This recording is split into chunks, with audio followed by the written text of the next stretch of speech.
Alhamdulillah, syukurlah. Assalatu wassalamu ala Rasulillah wa ala alihi wa sahbihi wa mawala. Wala hawla wala quwwata illa billah. Amma ba'd. Jadi syukur kehadirat Allah SWT. Pada hari ini Allah masih berikan nikmat, rahmat, keimanan, Islam, kesehatan, dan juga kesempatan hingga kita masih bisa berkumpul dalam kajian Ramadan hari ini. Salawat serta salam semoga senantiasa Allah curahkan kepada Rasulullah kita Rasulullah Muhammad SAW, kepada keluarga beliau, para sahabat, serta kaum muslimin sekalian juga yang akan nanti. Bapak Ibu sekalian, untuk kajian hari ini melanjutkan kajian kemarin mengenai sirah nabawiyah. Tapi untuk kali ini kita akan langsung tanya jawab interaktif. Jadi khusus hari ini ya, saya sudah sampaikan kalau ada pertanyaan terkait sirah nabawiyah ataupun mungkin di luar topik, saya akan jawab. Baik, untuk mengawali ujian ini, bagi yang mau bertanya, atau langsung saya mulai dulu aja ya. Ada yang mau nanya nggak nih? Siapa yang awalin? Assalamualaikum warahmatullahi wabarakatuh. Saya ingin menanyakan tentang sumpah, Pak. Ya, seperti yang Pak Ustadz utarakan kemarin waktu Halimah Bani Sa'ad dari Bani Sa'ad itu berkeliling mencari anak yang disusukan. Nah, setelah seharian tidak mendapatkan, hanya ada anak yatim. Dan pada saat itu Halimah bersumpah mengatakan demi Allah. Dan juga disampaikan sama seperti kakeknya juga bersumpah demi Allah. Nah, yang ingin saya tanyakan, pada saat itu Nabi masih kecil dan belum ada penyampaian risalah keislaman. Nah, dari mana kata-kata Allah dan apa yang mereka percayakan tentang Allah sehingga sampai mereka itu bersumpah dengan nama atas nama Allah? Seperti itu, Pak. Terima kasih. Assalamualaikum warahmatullahi wabarakatuh. Assalamualaikum. Alhamdulillah, wassalatu wassalamu ala Rasulillah wa ala alihi wa ba'd. Tentang penyebutan nama Allah di masyarakat jahiliyah itu sebenarnya menunjukkan apa yang disampaikan kemarin, bahwa masyarakat jahiliyah Arab itu bukan berarti masyarakat yang tidak kenal Tuhan sama sekali. Jadi masyarakat Arab jahiliyah, apalagi orang Mekah, dengan adanya Ka'bah, mereka tahu persis bahwa ada Tuhan. Cuma mereka tidak yakin kalau Tuhan itu satu. Karena mereka bahkan ketika Rasul menyampaikan Tuhan itu satu, Allah itu satu, mereka mengatakan inna hadza la syai'un ujab. Ini mengherankan, Muhammad sekarang bicara Tuhan satu. Karena mereka tentu punya logika. Tuhan mereka banyak masalah gak selesai. Gimana Tuhan cuma satu? Ya, Tuhan mereka di sekitar Ka'bah 360 patung. Itu belum di tempat lain. Masalah nggak selesai ya. Namanya Tuhan terlalu lemah dengan jumlah 360, itu perlu diperbanyak lagi. Sehingga mereka tahu tentang Tuhan. Ketika ini rata ketika Abdul Muttalib, kakek Nabi, waktu Ka'bah mau diserang oleh Abraha dalam surat Al-Fil kita tahu, itu kan Nabi Muhammad baru lahir atau bahkan belum lahir. Apa kalimat Abdul Muttalib? Abdul Muttalib mengatakan inna lil baiti rabban yahmi. Ada pun Ka'bah ini ada rumah ini, ada Tuhan yang punya. Ada rabban yahmi, ada Rabb, ada yang punya. Ada Tuhan yang punya kalau rumah ini. Silakan Anda menghancurkan punya saya kan, yang Tuhan ini. Jadi mereka kenal itu. Makanya mereka tetap abadikan haji, umroh, ibadah zaman dahulu. Dan ketika mereka mau membangun Ka'bah, nanti ini di usia Nabi Muhammad 35 tahun, jadi 5 tahun sebelum jadi Nabi. Ka'bah itu kan retak dindingnya karena banjir. Karena itulah mereka perlu membangun ulang Ka'bah. Maka mereka mau merenovasi Ka'bah, maka mereka memungut biaya atau memungut uang dari masyarakat semua yang ada di Mekah. Jadi kita bilang patungan itu. Kemudian mereka umumkan, lihat pengumumannya aneh, pengumumannya Pak. Mari kita bangun Ka'bah, tapi syaratnya, lihat syaratnya, uang yang diberikan adalah uang yang bersih, bukan uang hasil perdukunan, bukan uang hasil riba, bukan uang hasil pelacuran. Jadi mereka tahu yang mana yang bersih, mana yang enggak tuh tahu. Jadi orang berbuat dosa itu bukan tidak tahu, karena ada mungkin dia nggak tahu, mungkin ada tahu. Dia tahu tapi diambil juga karena tertarik. Makanya kadang-kadang Pak, jahiliyah sekarang ini kadang-kadang lebih jahiliyah dari orang dulu. Karena di lisan mereka, di lisan Abu Jahal, di lisan Abu Lahab, ya kan? Musuh-musuh Islam itu, mereka biasa mengucapkan wallahi, demi Allah. Mereka tahu itu, mereka biasa. Hari ini kita yang aku sudah muslim, bahkan sudah sholat, kalau bicara Allah itu berat banget di sana. Ya nanti terserah yang di atas saja. Yang di atas itu monyet Pak. Sama cicak. Anaknya senang kalau yang di atas cicak. Kalau yang di atas cicak. Lisan ini berat banget bilang Allah. Benar. Jadi kadang-kadang kita lebih jahiliyah dari Abu Jahal.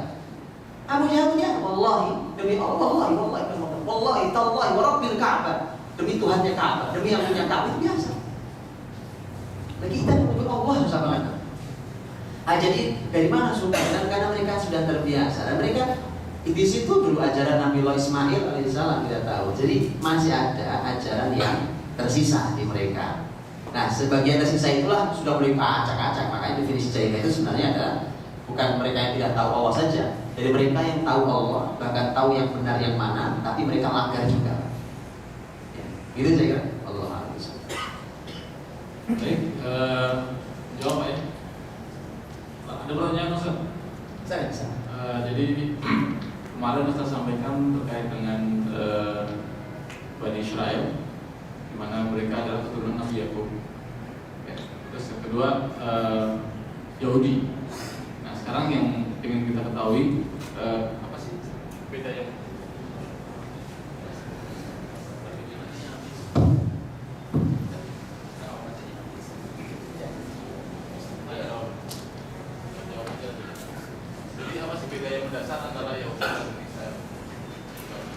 Ya, pertanyaannya adalah apa bedanya antara Yahudi dan Bani Israel? Ini saya sedikit biar pas. Israel itu kata il dalam bahasa Ibrani, bahasa Yahudi. Il itu artinya ilah. Il itu artinya ilah, Tuhan, Allah artinya. Makanya kalau di Injil, bahkan di Injil yang hari ini pun itu ketika Yesus disalib itu bahasanya Eli, Tuhan. Eli lama sabaqtani, itu bahasa mereka. Tuhan kenapa kau tinggalkan aku? Jadi El itu artinya, makanya Israel itu para ulama mengatakan Israel itu bahasa Ibrani yang artinya adalah Abdullah, hamba Allah. Yang dimaksud Israel adalah Nabiullah Yakub alaihissalam. Jadi kalau disebut Israel itu sebenarnya memang Nabi Yakub. Makanya Quran surat ke-17 adalah surat Bani Israel atau surat Al-Isra. Kalau Al-Isra berhubungan dengan peristiwa Isra Mi'raj Nabi Muhammad SAW. Kalau Bani Israel itu berarti anak-anak Yakub. Bani artinya anak-anaknya. Jadi Bani Israel itu anak-anak keturunan Nabi Yakub. Jadi kalau disebut Bani Israel itu belum tentu rusak, karena ada di antara mereka yang beriman, ada di antara mereka yang pengikut Nabi Musa betulan, gitu ya. Itu Bani Israel. Walaupun banyak di antara mereka yang rusak. Tapi kalau saya sebut oleh Al-Quran kata Yahudi, dalam bahasa Arabnya Al-Yahud, setiap Quran, nanti silakan dibuka ya di Quran. Setiap antum melewati kata Al-Yahud, antum akan menjumpai bahwa ayat itu berbicara tentang sifat huruf mereka. Karenanya seorang ulama mengatakan bahwa Quran ketika menyebut Al-Yahud selalu menyebut keburukan mereka, itu menunjukkan bahwa Bani Israel tidak dinamakan Yahudi kecuali setelah mereka rusak. Paham? Bani Israel, mereka Bani Israel saja Pak. Bani Israel tidak dinamakan Yahudi kecuali setelah mereka rusak. Begitu rusak disebut Yahudi. Nah gitu kan, disebutnya Yahudi. Para ulama berbeda pendapat Yahudi itu akar katanya apa, itu Ada yang mengatakan Yahuda, ya, kerajaan Yahuda dulu dari Palestina. Ada yang mengatakan dari kata inna hudna ilai, sesungguhnya kami kembali kepada perpanjangan. Tapi intinya adalah istilah berbeda ya. Kemudian nanti di Quran ada istilah lain. Quran punya istilahnya ahlul kitab. Ada lagi ceritanya. Ahlul kitab diantaranya Yahudi, ada Yahudi, ada Nasrani. Ahlul kitab. Kalau ahlul kitab ada penekanan bahwa inilah masyarakat yang dulu diberi Allah Alkitab. Tapi kemudian ada di antara mereka yang baik, ada di antara mereka yang tidak baik. Makanya Quran mengatakan wa inna min ahlil kitabi man in ta'manhu bi qintari yu'tihi ilaik. Ada di antara ahli kitab yang kalau Anda amanahi harta sangat besar, amanah dia. Wa minhum man in ta'manhu bi dinarin la yu'tihi ilaik. Tapi di antara mereka ada yang Anda titipi cuma 1 dinar, itu gak balik ke duit. Nah ini saya kait sedikit. Karena di masa seperti ini dan selalu keluar kalimat ini, bahwa ketika kalau terjadi perang antara Zionis dengan masyarakat Palestina hari ini, perang gitu. Kemudian muncul kalimat dimunculkan di masyarakat, tidak semua Yahudi itu jahat. Yang jahat itu Zionis itu yang di kalimat saya katakan kalimat ini basi. Ini selalu muncul di saat terjadi perang. Tujuannya itu meredam masyarakat Indonesia. Tujuannya kenapa? Karena masyarakatnya kan tidak paham banyak. Jika tidak paham banyak, maka dia pahami bahwa orang di Quran mengatakan walan tarda ankal yahud walan nasara hatta tattabi'a millatahum. Yang begitu ayatnya tidak satu. Ya, ayat ini tidak satu sebetulnya. Wala tajidanna asyaddan nasi adawatan lil ladina amanu al-yahud wal ladina asyraku. Banyak ayatnya. Kalian akan jumpai orang yang sangat memusuhi orang beriman adalah Yahudi nomor 1, nomor 2 adalah orang musyrik. Quran bisa. Jadi kalimat-kalimat itu suka dikeluarkan gitu di masyarakat, diracuni masyarakat ini. Jadi kalau sekali lagi kesimpulan, kalau Bani Israel adalah keturunan Nabiullah Yakub, ada di antara mereka yang baik, tapi banyak di antara mereka yang rusak. Ahli kitab juga sama, mereka salah satu ahli kitab, ada Nasrani ahli kitab. Ahli kitab Quran mengatakan ada di antara mereka yang amanah, yang baik, yang jujur, ada di antara mereka yang pengkhianat, orang rusak dan seterusnya.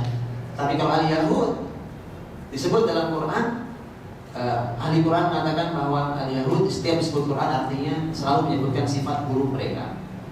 Ditambah kemudian ada gerakan hari ini kan, gerakan Zionis, itu gerakan bawah tanah dahulu dengan Freemasonry-nya dan segala macam itu gerakan di bawah tanah yang mereka punya. Allah Akbar. Terima kasih. Silakan, mungkin ada yang mau bertanya lagi? Saya. Waktunya masih panjang. Saya. Ibu-ibu, ada nggak ya suaranya? Silakan Mas. Assalamualaikum warahmatullahi wabarakatuh. Mungkin saya ketinggalan. Jadi tolong diceritakan Ustaz tentang kegiatan satu harian 24 jam Rasulullah SAW. Ya, seharian Nabi SAW, saya singkat beberapa menit ya tentang untuk global sekali karena waktu kita tidak banyak. Jadi Rasulullah SAW, kalau kita mulai dari, atau mulai dari jam berapa? Dari subuh, bangun tidur. Tidur, bangun tidur. Oke, bangun tidur ya, bangun tidur malam maksudnya. Ya. Saya mau nanya, Rasul tidur sehari berapa kali? Apakah siang atau Rasul tidur sehari berapa kali? 1 kali, 2 kali. Nanti lihat ya. Jadi jawabannya nanti kita lihat. Nanti kita akan lihat pola hidup kita nih teman-teman. Kalau kita ubah dengan pola Nabi Subhanallah, hidup paling efektif. Bahwa nanti terbentur oleh pekerjaan, waktu nggak cocok, jangan menyerah. Antum punya waktu libur itu satu, ya kan? Antum punya waktu libur. Kapan antum mencontoh hidup Nabi kalau tidak sekarang? Betul. Dan buku saya pernah mengisi materi cuma sepenggal, judulnya Potret Kehidupan Malam di Kota Nabi waktu Rasul dahulu ada. Itu saya potret malam hari seperti apa gitu, keadaannya dan saya sampaikan. Di antara yang hadir itu ada seorang bapak, di sebelum saya ceritain. Ada seorang bapak stroke, jadi bekas stroke, jadi tangan kakinya diseret gitu. Dia gitu saya ceritakan, dia bilang, kenapa materi ini saya baru dengar sekarang Ustaz? Bapaknya sudah cukup tua, kenapa emang Pak? Saya stroke begini nih Ustaz, ini gara-gara pola hidup malam yang salah. Nah, beliau nggak mabuk-mabukan dah. Tapi kata beliau, saya tak pernah tidur di bawah jam 12 malam. Tidur di bawah jam 12 saya hampir tak pernah. Ini bisa nggak ada kerja juga, ada. Kalau udah pulang kerja udah apa? Ya kadang duduk di pos sama teman-teman, duduk ngobrol akhir, main kartu sebentar, catur sudah pulang. Ya jam 1 jam 2 baru tidur. Ya? Ini sampai beliau bilang, kenapa saya dengar? Saya bilang itulah Pak. Makanya tidak boleh terulang pada anak-anak kita. Jangan terulang pada mereka. Ini pola hidup yang salah. Ya. Kalau TV ganggu, TV buang aja. Ya. Matiin. Kalau nggak dibuang, matiin saja. Ya. Karena itu kalau di TV namanya prime time. Prime time itu justru harusnya jam istirahat. Jam istirahatnya Rasul ya. Nanti kan nanti selesai. Prime time tidur sekarang ya. Itu prime time untuk tidur. Baik, kalau dimulai dari bangun tidur. Rasulullah SAW bangun tidur jam berapa? 4, 3, 2 salah semua Pak. 1, 12 semua salah.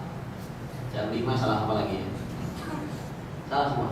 Atau ini benar? Allah Subhanahu wa taala berfirman dalam surah Al-Muzammil, "Ya ayyuhal muzammil, qumil laila illa qalila nisfahu." Itu jawabannya. Awin qus minhu qalila aw zid alaihi. Itu jawabannya itu. Nisfahu awin qus minhu qalila aw zid alaihi. Itu jawabannya. Tahu jawabannya? Itu perintah Allah untuk bangun untuk Nabi SAW, khusus Nabi. Orang yang bersimut, yang Muhammad SAW bangun. Qumil lail, bangun malam hari. Jadi Nabi itu teman-teman bangun tidur aja ada aturan Qurannya.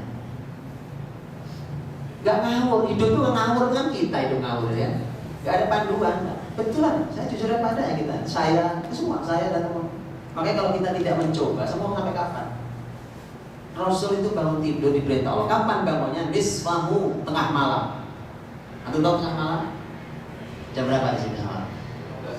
Enggak selalu. Enggak, tergantung pergeseran waktu. Malam itu dimulai maghrib. Maghrib jam berapa sekarang? 6 lah ya. Subuh jam berapa? Itu akhir malam. Subuh jam berapa? Ya, jam 5 kurang lah ya. Anggaplah jam 5. Jam 6 sampai jam 5. Nanti itu berapa jam? Belah 2. Itu namanya tengah malam. Nah kan belum sampai jam 12. Tuh, Rasulullah SAW sudah bangun. Bingung kan sekarang? Terus tidurnya kapan tuh? Loh kita setengah 12 baru sampai rumah. Macet sih kan? Macet. Kerja di sini rumah di Cibito kayak gimana? Macet. Ya. Jadi lihat teman-teman, makanya saya katakan jangan putus asa meniru sunnah Nabi SAW itu. Kapan kita istirahat, kapan kita itu Nabi. Ini bukan masalah kesehatan saja, kesehatan pasti. Karena Nabi manusia paling sehat. Ini masalah keberkahan, efektivitas waktu, produktivitas waktu dan segala macam. Oke, beliau bangun tengah malam. Itu perintah Quran. Kata Allah, kurang atau lebih sedikit. Namanya bangun tidur nggak salah. Tengah malam kata Allah panduannya kurang atau lebih sedikit. Jadi Rasul itu tugasnya berat. Tengah malam suruh bangun lah kita baru tidur. Ini nanti jadi pertanyaan serius betul. Karena ternyata bangun malam atau bangun sebelum subuh jam berapapun itu pembahasannya sebenarnya bukan masalah kita bisa atau tidak bisa. Masalahnya adalah kita mulai tidurnya jam berapa. Itu sebelum yang lain. Tentu kalau mau qiyam mulai ada niat yang dipasang pasti. Tapi masalah sekarang gini lah, antum tidur jam 11, mau bangun jam 3 lo kok. Itu kalau nggak bola nggak bangun Pak. Beneran. Kalau qiyam mulai nggak bangun, qiyam mulai. Kalau bola baru bangun. Jam 11, makanya nanti bukan masalah kapan Anda bangun, tapi kapan Anda tidurnya. Oh ya. Nah, Rasul tidur bangun tuh tengah malam lewat lebih sedikit. Terus ngapain? Ya. Nah, berarti mundur ke belakang kita.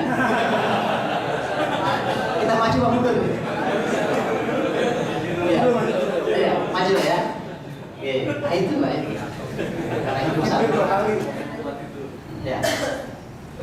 Apa yang dilakukan Rasul malam-malam begitu, ya? Dan itu perlu tahu, ini juga qiyam lail yang salah. Kita suka tahajud qiyam lail tapi salah.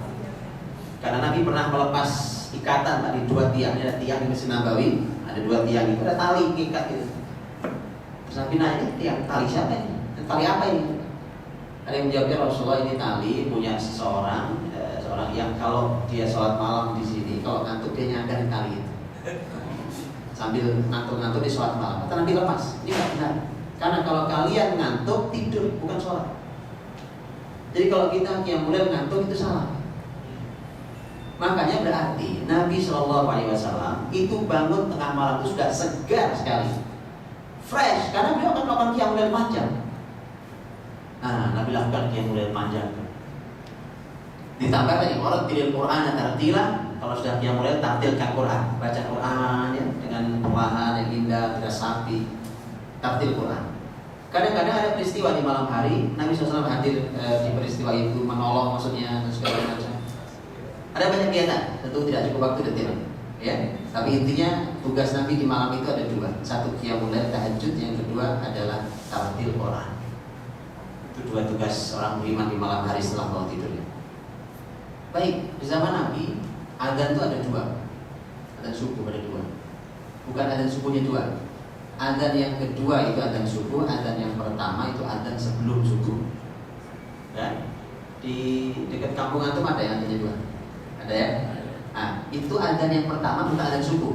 Antum makan boleh, maka justru sebenarnya adzan yang pertama adalah adzan membangunkan bagi yang belum sahur. Karena di situ Nabi mulai sahur. Jadi kalau antum sahurnya jam 3 itu kemalaman. Nah, itu namanya makan malam kepagian. Kalau antum sahur jam 3. Loh, sekarang subuhnya saja jam 5 kurang seperempat umpamanya ya. 5 kurang seperempat, bayangkan. Adzan Nabi, nah ini kalimat sahabat Sahih Bukhari. Anas bin Malik pernah bertanya pada Zaid bin Thabit. Kata Anas, Zaid, kau kan pernah sahur sama Nabi. Nabi sahur kapan? Kata Nabi, kata Zaid, qadra 50 ayat. Kisaran 50 ayat dibaca. Sahur Nabi. Dan para ulama menjelaskan 50 ayat yang dimaksud di Zaid adalah 50 ayat yang panjang pendek sedang. Jadi bukan yang pendek-pendek, bukan yang panjang yang sedang. Membacanya pun sedang. Maka diperkirakan jadi 15 menit sebelum subuh Nabi baru sahur. Nah, disitulah kita melaksanakan sunnah Nabi. Nabi memerintahkan untuk mengakhirkan. Nah, ketemukan angkanya sekarang. Itu bukan jam 3, bahkan bukan setengah 4. Betul. Kalau masak sih, ibu-ibu silakan aja namanya masak ya. Tapi makan sahurnya 15 menit sebelum subuh. Itu Nabi. Nabi, ini nggak ada mazhab ini, bukan masuk mazhab ini, pun Nabi SAW. Ada Sahih Bukhari. Ya, baik. Jadi begitu adzan pertama berbunyi, kalau Nabi mau puasa esok, mana sahur ya. Tapi kalau tidak, ya begitu selesai sahur selesai. Adzan pertama itu Nabi SAW istirahat. Jadi kurang lebih 15 menit sebelum subuh. Nabi istirahat. Tidur lagi setelah sepanjang malam lelah dia mulai. Nah, lihat bedanya mengapa kita tidak maju. Nabi tidur kita masih melek, Nabi melek kita masih belum tidur. Nabi tidur, Nabi kita tidur, kita masih melek. Begitu Nabi sudah tidur lagi, kita baru bangun, baru melek kita. Jadi kita ini Nabi ke utara, kita ke selatan, tidak ketemu. Dan Nabi sudah ingatkan, hati-hati, innama ahlaka man kana qablakum kathratu masailihim wa ikhtilafuhum ala anbiya'ihim.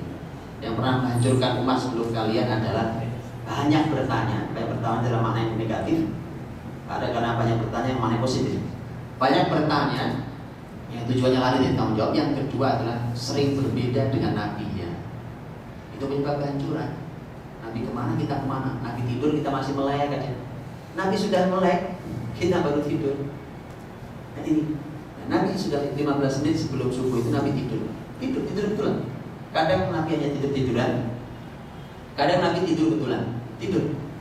Kapan Nabi bangun? Adzan kedua, adzan subuh.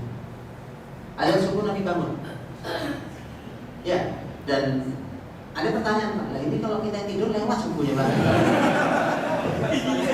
Iya. Nah, belajarnya yang lengkap. Ini kan cuma cuplikan. Bagaimana Nabi tidur, di mana Nabi tidur, seperti apa posisinya, itu menentukan kita mudah bangun. Iya. Nah itu kan belum lengkap ini, belum kan? Saya coba ingin ukur waktunya. Oke. Ada begitu adzan subuh itu Bilal atau Abdullah bin Umi Maktum yang adzan, ya, Rasul bersiap-siap. Nabi sholat sunnah di rumah biasanya yang sangat sering, sunnah qobliyah subuh itu. Kemudian nanti Nabi ke masjid, itu ke masjid baru Bilal qomat.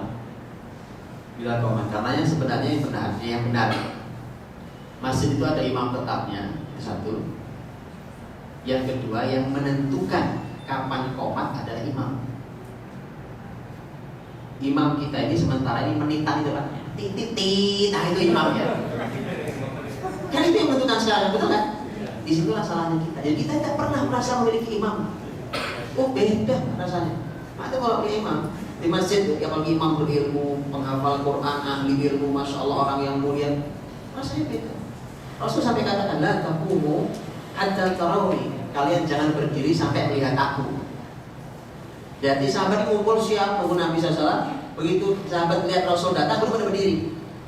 Habis ini baru Nabi bilang, arif Nabi sholat, dia bilang. Dan sesuai kalimat Nabi karena Nabi istirahatkan kami dengan sholat wahai Bilal.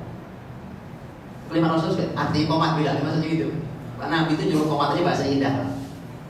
Indah, juru qomat aja bahasa indah. Arif Nabi sholat, dia bilang.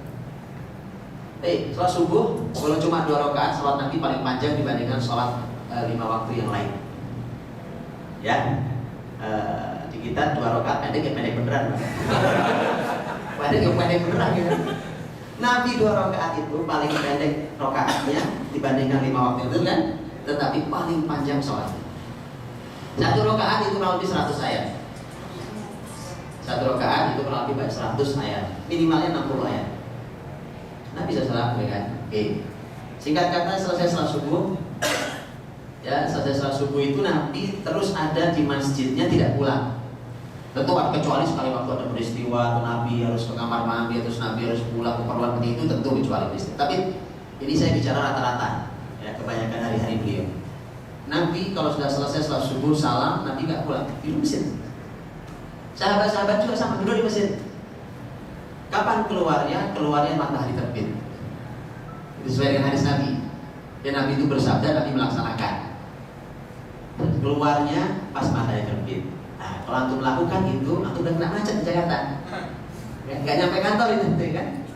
Ya, rumahnya jauh-jauh dari kantor. Makanya saya katakan, ya terus antum kan punya hari libur, masa hidup kerja terus? Kapan mencoba kehidupan mulia Rasulullah SAW? Rasakan nikmat, nikmat. Oh, hidup nikmat. Betul.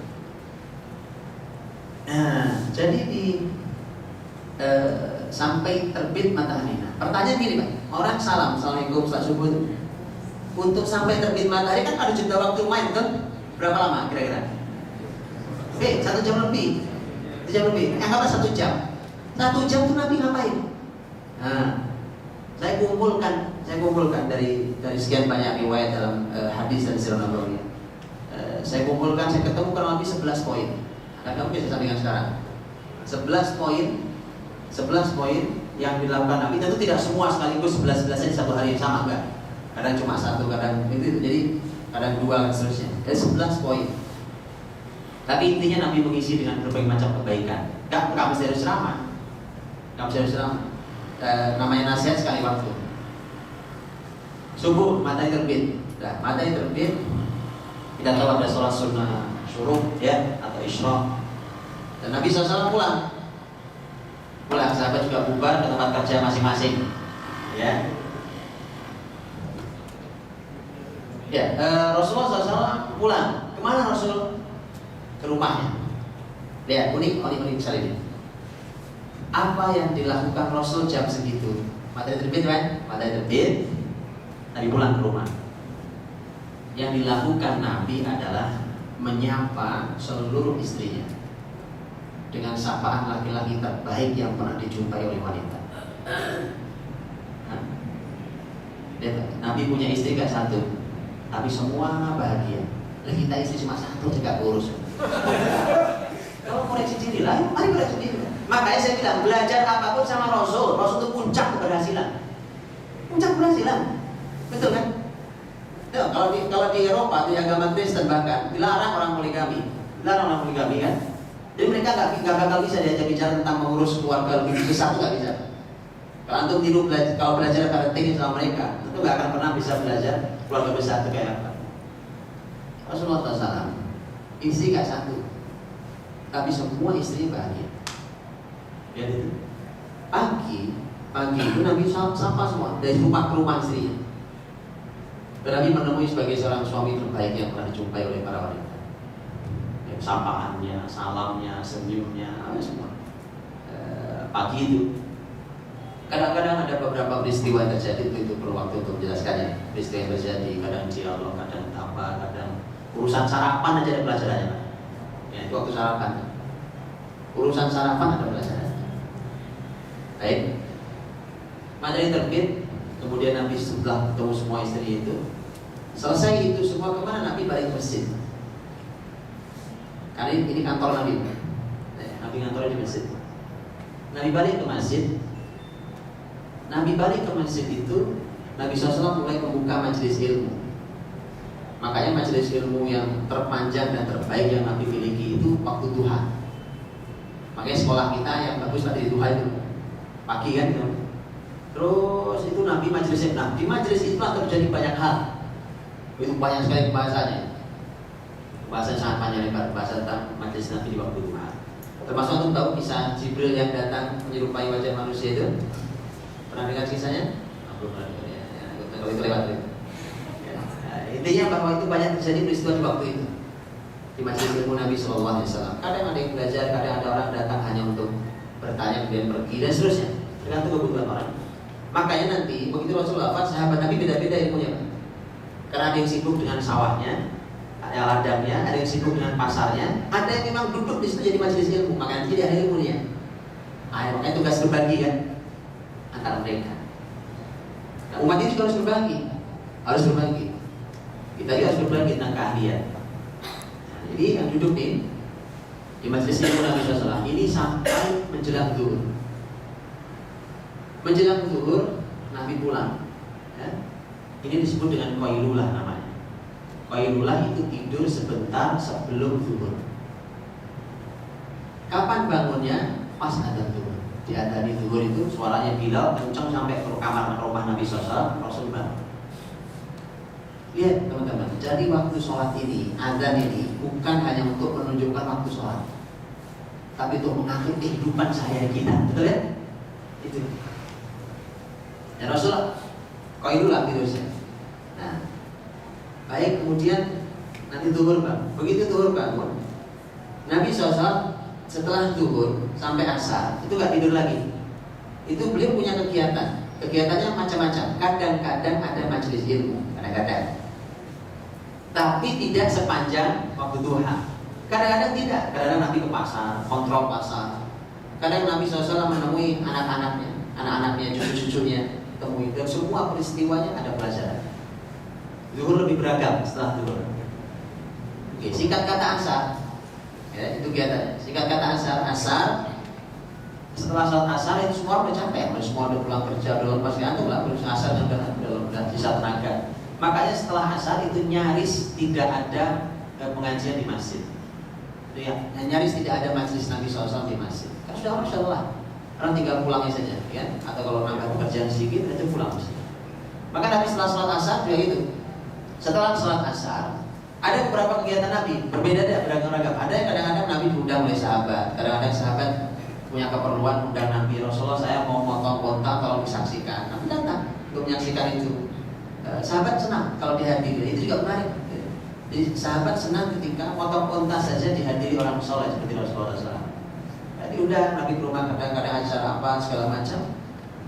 Nah nanti kalau tidak ada kegiatan seperti itu, yang pasti dilakukan Nabi adalah kembali mengunjungi istrinya satu persatu. Ya, istri itu mendapat sapaan terindah seorang suami itu pagi sore kayak minum obat. Makanya sehat. Tolong di bapak-bapak yang dari tolong senyum yang indah ya. Pagi sore gak susah gitu. Kasih sapaan terindah, berikan doa terbaik yang ada. Bisa? Atau saya ajari, kalau saya ajari lah ya. Mau saya ajari lah. Boleh lah, satu kali. Boleh. Katanya apa sih? Karena permintaan saya sampaikan, Rasul datang ke istrinya. Kadang-kadang ucapkan salam, baik, assalamualaikum warahmatullahi wabarakatuh. Kemudian Nabi SAW mendoakan istrinya. Ini yang kurang dari kita, teman-teman, di bahasa Indonesia ini yang kurang adalah doa. Di bahasa Indonesia ini tidak biasa dalam doa. Kalau di bahasa Arab itu anak nakal saja, ini anak bandel saja, itu lisannya refleks doa keluarnya. Ini karena memang karakter bahasa. Biasa ngomong nih, saya bicara udah berapa menit dari tadi kan, itu doanya udah panjang itu udah nyelip doa itu. Kalau di bahasa Indonesia tidak biasa, makanya tolong dibiasakan. Biasa kan? Nabi SAW suka mengatakan semoga Allah berkahi keluarga ini, semoga Allah berkahi harta kita itu. Kita nggak biasa kan? Coba ketemu anak-anak yang sudah punya anak. Nih pijitin ayah nih, capek nih nak, pijitin. Anaknya pergi, makasih ya nak. Nah, gitu doang. Terima kasih itu bagus, tapi nggak ada doanya. Tambahin doanya. Terima kasih ya. Mudah-mudahan Allah masukkan surga kamu dan semua keluarga ini. Apa susahnya berdoa? Mudah-mudahan kelak kau jadi orang besar di negeri ini yang soleh. Urusan dijetin doang. Urusannya panjang gitu kan? Itu. Jadi tolong dibiasakan lisan untuk berdoa. Rasul itu. Kemudian Nabi temui satu persatu seperti pagi persis, seperti pagi. Cuma bedanya istri yang terakhir, urutan istri yang terakhir ditemui adalah istri yang mendapatkan jatah malam itu. Itu bedanya. Baik. Kalau Nabi sibuk sore itu karena diundang sahabatnya, ada kegiatan apa, menyelesaikan masalah, begitu segala macam, maka semua istri sudah hafal. Oh, Rasul tidak datang ini. Ketika Rasul tidak datang, semua istri sudah hafal. Maka semua istrinya keluar rumah, datang ke rumah istri yang jadwalnya malam itu Nabi di situ. Kumpul satu rumah, duduk bersila di situ, kumpul ya bersama-sama. Rasul datang di rumah itu sudah apa? Indah dunia. Coba ya kan? Makanya gini teman-teman, saya bilang poligami di negeri ini itu masih gagal. Track recordnya masih buruk. Maka ada seorang ustadz yang poligami ketika cerita banyak ke saya sambil sedikit-sedikit ngompori saya bilang, saya cuma doakan antum Ustaz, mudah-mudahan Allah berikan keluarga poligami antum keluarga istimewa, karena di negeri ini poligami track recordnya buruk. Karena ini syariat dalam Islam. Dan subhanallah ada ahli statistik Jerman itu masuk Islam hanya gara-gara ayat poligami. Bayangkan kita murtad gara-gara ayat poligami. Betulan. Orang kafir masuk Islam gara-gara ayat poligami. Ahli statistik. Karena dia punya statistik, bahasa sih begini. Ternyata solusinya ada di Quran.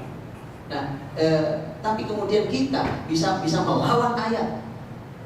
Orang melawan ayat itu menurut bisa kafir. Itu. Baik itu kita bisa bermasalah hanya gara-gara satu ayat itu. Orang lain masuk Islam gara-gara itu. Kan aneh.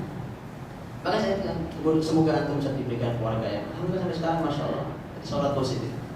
Keluarga poligaminya karena beliau orang publik. Ya, saya bilang karena negeri ini perlu sebuah keteladanan tentang syariat. Masalah poligami tidak semua laki-laki siap poligami. Itu dua kali paling capek siap ya. Ya kan? Makanya, tapi tidak semua siap. Jadi ibu pada ketakutan di belakang masyarakat. Ketakutan. Hari ini nggak semua laki-laki siap poligami. Nyari kecil-kecil bu sekarang. Tenang aja. Enggak, saya tidak nakut-nakut. Baik, bahkan istri udah nawarin, lah ini temanku nih kasihan nih kan. Litir suaminya. Ya, Rasulullah SAW menemui semua istrinya.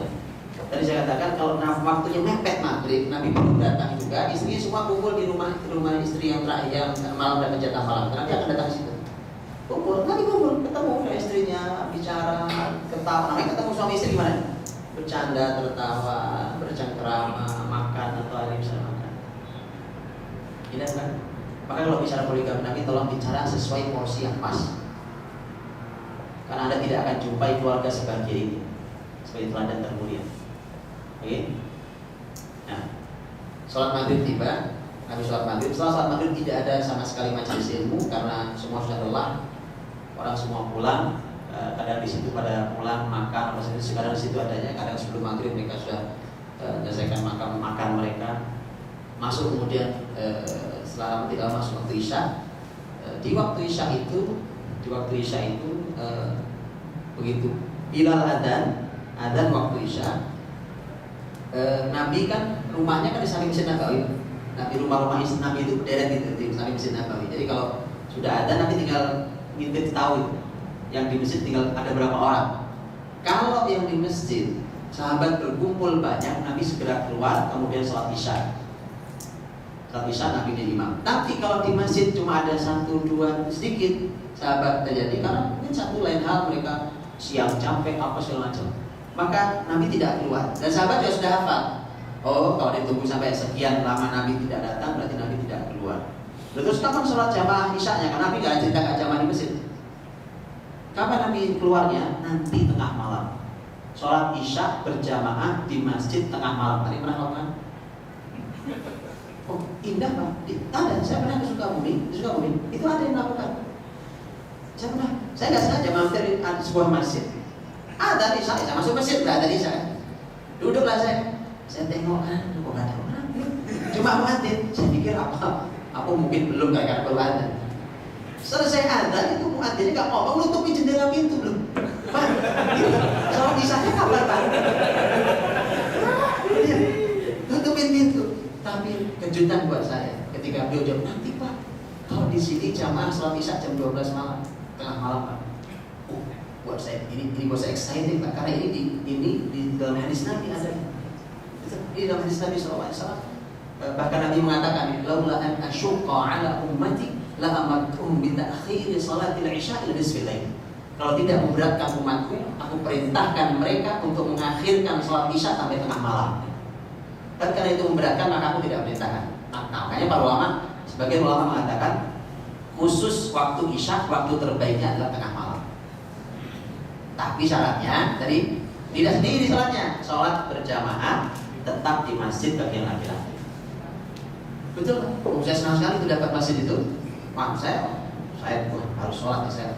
Subhanallah, itu sekali-kali seumur hidup sampai sekarang yang saya lakukan, gitu, di masjid di tengah malam sholat Isya berjamaah, jamaah laki perempuan. Dan itu ternyata kebiasaan di masjid itu ternyata. Saya bilang subhanallah, begitu indahnya rasanya, berbeda rasanya sholat malam di tengah malam di masjid berjamaah, beda rasanya. Makanya sunnah Nabi itu kalau ditegakkan indah rasanya. Baik. Nanti Nabi lihat tergantung ya keadaannya. Kalau banyak ya segera sholat, kalau sedikit Nabi gak keluar. Baik. Kemudian bertemulah singkat kata dengan waktu istirahat Nabi. Baik. Kapan Nabi tidur malamnya? Aisyah radhiyallahu anha yang mengatakan Nabi SAW tidak suka tidur sebelum Isya. Dan Nabi tidak suka melek setelah Isya. Paham? Itu kaidah. Nabi tidak suka tidur sebelum Isya, dan Nabi langsung tidur setelah Isya, kecuali ada urusan muslimin. Kalau namanya kecuali nggak tiap hari, sedikit namanya kecuali sedikit kan, kecuali sedikit. Urusan muslimin, ada urusan muslimin yang mendadak terpaksa harus diselesaikan malam itu, ya itu sangat jarang. Baru Nabi tidurnya agak larut. Kalau tidak, Nabi setelah Isya langsung tidur. Nah, saya sudah sering tantang teman-teman muda seperti teman-teman ini.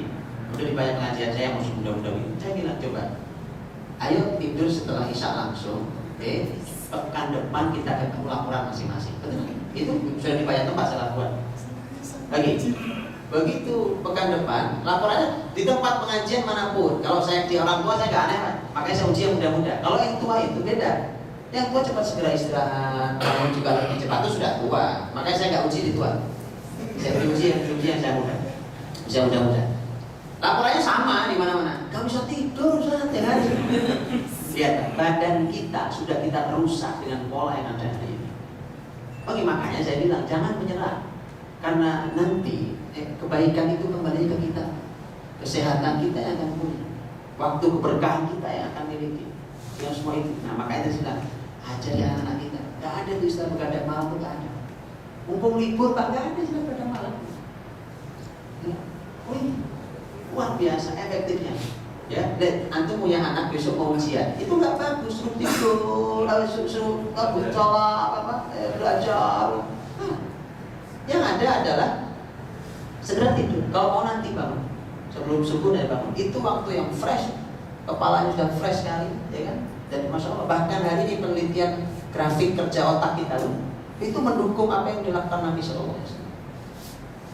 Di Amerika itu ada sebuah lembaga namanya National Sleep Foundation di Amerika, dan itu isinya para pakar, para ahli, para profesor, para dokter, dokter spesialis seperti ini.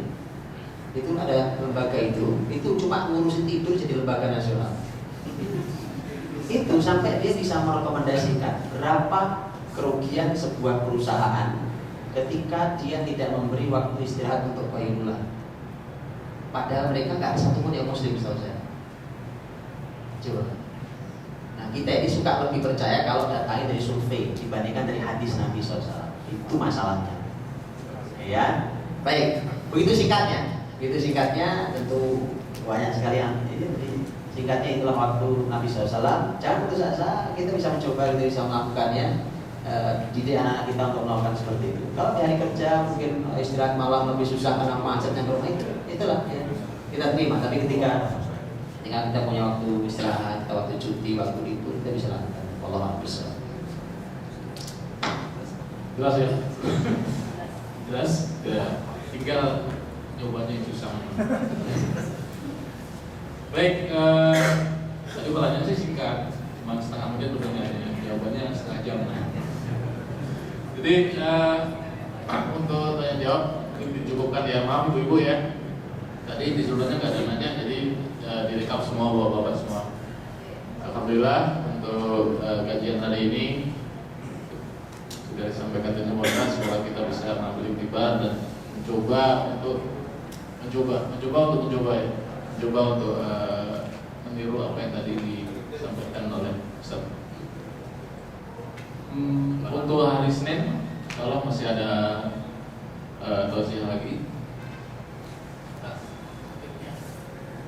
Untuk hari Senin depan topiknya tauhid, ya, dan penyampainya Ustaz Jazuli Tauhid juga. Baik, mari kita tutup dengan doa kafaratul majelis. Subhanakallahumma wa bihamdika asyhadu an la ilaha illa anta astaghfiruka wa atubu ilaik. Kurang lebihnya mohon maaf. Mungkin nanti tutup doa oleh Ustaz. Assalamualaikum warahmatullahi wabarakatuh. Baik, teman-teman, sebelum saya tutup doa, sebelumnya saya sampaikan bahwa ini hanya bahkan mukadimah pun masih belum selesai kan sebenarnya. Sirah Nabawiyah silakan dipelajari. Sirah Nabawiyah untuk lihat kekuatannya, dia bisa memberikan pola hidup yang utuh, sistem dunia, Pak, sistem dunia. Silakan dipelajari, dan ilmu Sirah Nabawiyah bukan gampang. Ilmu mudah kalau yang mau kisah, ya soalnya silakan pelajari, dan mudah-mudahan Allah memberikan kita kekuatan untuk terus mendekat kepada Allah dan Rasulnya. Kemudian Ramadan yang tersisa, besok sudah masuk di 10 hari yang terakhir. Besok 10 hari terakhir, mohon ibadahnya ditingkatkan karena 10 hari terakhir itu utama malamnya. Karena Nabi menyebut 10 hari terakhir itu yang istimewa malamnya. Makanya malam Nabi bahkan sudah mengurangi istirahat malam 10 hari terakhir itu. Yang bisa itikaf, maka itikaf. Nabi 10 hari full tidak keluar dari masjidnya, 10 hari full dengan para sahabatnya di masjid beliau. Yang bisa itikaf maka selamat, antum sudah bisa itikaf, karena itu amal luar biasa mulia dan antum merasakan keberkahan hidup luar biasa. Yang belum ya silakan berlatih semalam, 2 malam, kalaupun tidak bisa setiap malam antum di masjid, utamanya laki-laki, dan kalau ada anak laki-laki yang sudah mulai besar bisa diajak belajar ya. Kalau tidak, maka kata Nabi jangan sampai lewat 7 yang terakhir, 7 malam yang terakhir. Kalaupun tidak, jangan lewatkan malam yang ganjil. Malam yang ganjil. Kalaupun tidak, jangan lewat malam 27-nya. Ya, jadi kalau lebih, ya silakan. Ya, kalau ditembak malam 27 atau kalau ada malam lain itu cuma nasib aja kan. Karena kita, ya namanya nembak maka kadang-kadang enggak. Tapi kalau antum jala gitu, antum jala semua 10 yang terakhir masih dapat kok. Ya, makanya ya nggak apa, latihan, dikuatkan tekadnya. Kalau ke Ramadan sekarang, mudah-mudahan Ramadan depan untuk bisa itikaf 10 hari full, ya kan, diatur lagi masih tanya cuti apa segala macam ya. Baik, kita tutup dengan doa, mudah-mudahan Allah berkahi semua, dan saya juga memohon salah Allah selesai mereka Muhammad wa ala alihi wa sahbihi ajma'in walhamdulillahi rabbil alamin. Anta yuafi ni'amahu wa yukafi mazidah, ya Rabbana lakal hamdu wa lakal syukr kama yanbaghi li jalali wajhika al-karim wa 'azimi sultanik Rabbana taqabbal minna innaka antas samiul alim wa tub alaina innaka antat tawwabur rahim.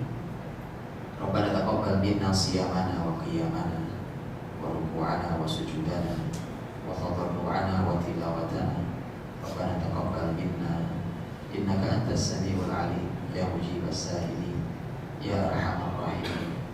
Allahumma inna nas'aluka wa nashhadu annaka antallah la ilaha illa antal ahadus samad lam yalid wa lam yulad wa lam yakul lahu kufuwan ahad. Rabbana hab lana min azwajina wa dhurriyyatina qurrata a'yun waj'alna lil muttaqina imama. Allahumma ij'alna muqimis shalah wa min dhurriyyatina rabbana taqabbal du'a. Rabbana ighfir lana wa liwalidina warhamhum kama rabbauna shighara. Allahumma aslih lana dinana alladhi huwa ismatu amrina wa dunyana allati fiha ma'ashuna wa akhiratana allati ilayha ma'aduna.